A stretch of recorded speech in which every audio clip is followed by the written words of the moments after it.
Hello everyone, I'm Forum BX257, here to bring you a vintage G.I. Joe repair tip, and today I'll be covering cleaning and replacing stickers. Here I have a vehicle which is in very bad need of both of these things, so this is what I'll be using as an example.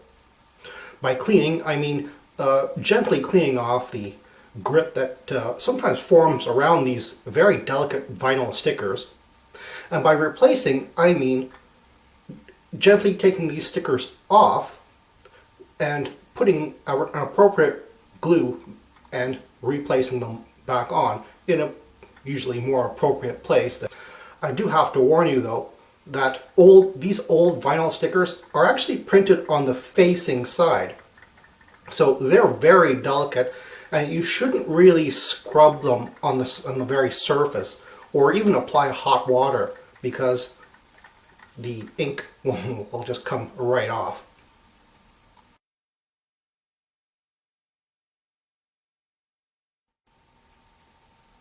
Before I get started, you might want to give the vehicle an overall cleaning just beforehand.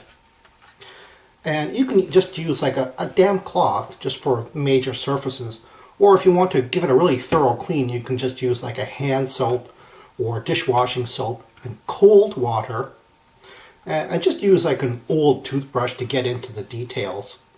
Again, I must emphasize that you should not, under any circumstances, touch the surface of the stickers. They are very easy to fall off, for one thing. But you know, the ink is also very easy to rub off as well. Now, as you can see, the sticker here, this one in particular, it has a lot of like the dirt right around it, and it's kind of hardened up over time. That's just the original glue that the sticker had, just sort of seeping out into the edges and just collecting the dirt over time. So what I like to use is Goo Gone, which is a non-harsh chemical glue remover. And there are various other brands, of course. You can find these at the hardware store.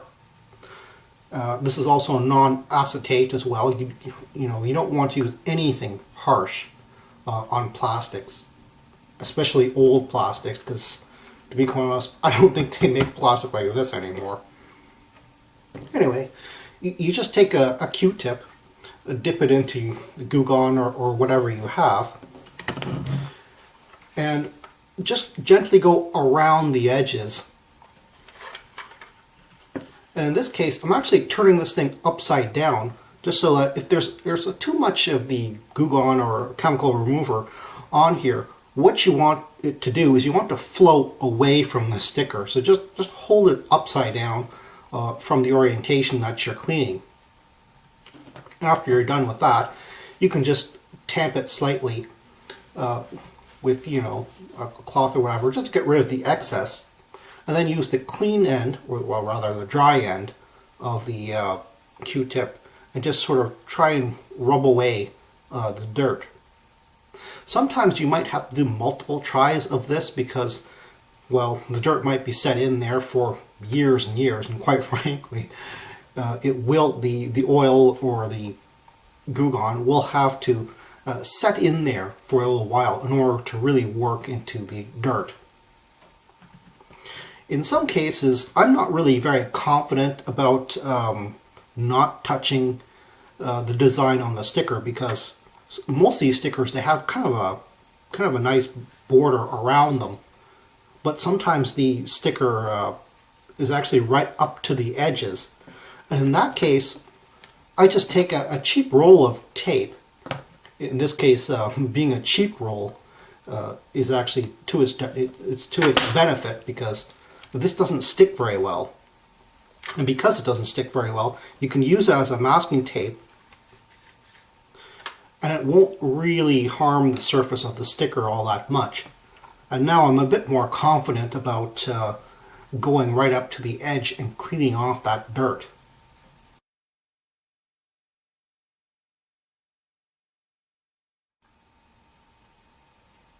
Now, if you want to replace the stickers altogether, what you're first going to want to do is you want to heat up the backing of the original sticker. And I usually just use a hair dryer on hot, but also sort of on the low power. Some people use hot water, and well, personally, I don't recommend putting hot water on the stickers because, again, you know, it's fairly easy to damage them, but that's a route that you can take if you're very careful. After it's heated up, you may want to use a bit of Goo Gone just around the edges, or at least one edge. That's only if the sticker isn't already peeling off. If it feels like you can actually peel this thing off, by all means, just peel it off with your fingernail or with a plastic scraper. Like here, I have a large plastic scraper and a small. Actually, this is a kit screwdriver, but I also use this as a scraper as well. What you want to avoid doing is you want to avoid grabbing a corner and just sort of ripping it off, because these are vinyl stickers and they do stretch and they do warp, but they don't snap back into place, you know, once you're done with that. So what you want to do is you want to do it as evenly and as broadly as you possibly can, just so that you're maintaining the structure of the sticker while you're peeling it off. Now, after you're done removing your stickers, you'll probably notice that there's probably going to be either sticker residue left on your surface or dirt or whatever. So you can probably either use the Goo Gone in order to get rid of that, or just soap and water if it's just dirt alone. And while that's drying, you can deal with the stickers. Now, sometimes the stickers will just be dry on the back and relatively clean, so you can just apply the glue. But in my case, there's still a bit of stickiness and quite a bit of discoloration from the original sticker backing. So I'm just going to take the Goo Gone again, take a Q-tip, and just get rid of it. Just make sure the facing side is down. Make sure you don't overdo it with the Goo Gone, because you don't want it to spill or flip over onto the other side. Just kind of stroke it off, and stroke as much as you can possibly can off until it's nice and clean, and wait for it to dry. Okay, now that everything is all nice and dry and clean and ready to be applied, I would use a liquid clear drying all-purpose glue like Uhu All-Purpose. Liquid is really easy to use. Like this one, it just has a nozzle, so you can apply it almost directly, and it goes on relatively thin. However, that's only really good for flat surfaces, and the majority of G.I. Joe vehicles do have flat surfaces in order to put the stickers on. However, for curved surfaces like missiles or engine covers or stuff like that, I would actually recommend a gel-like, again, clear drying. Like, it has to specify clear drying, but this is almost like a kind of a gel-like thing. As you can see, yeah, it's that, you know, that kind of gel. And what you'd want to do is you want to take a kit brush and dip it into the gel and just brush it on very, very gently and as thinly as possible onto the sticker if you're going to be using the gel. Of course, when it comes time to applying it, don't use your hands, believe me, because you'll get either the glue on your hands or you'll wind up kind of smudging it. So you use some tweezers to place it right back on.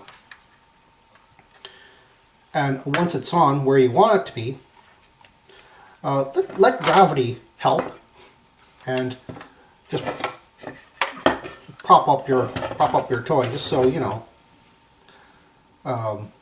you're not having to apply pressure either with your hands or with any type of tape. And speaking of tape, I would recommend tape for any curved surfaces, just so you know it holds its shape, because well, obviously gravity isn't really going to help for that. Well, that's all the time I have right now. Please check out my Facebook page for more information and behind-the-scenes photos for these reviews. Thank you for watching this video, and stay tuned for next time to see another 1980s G.I. Joe toy review. See you then!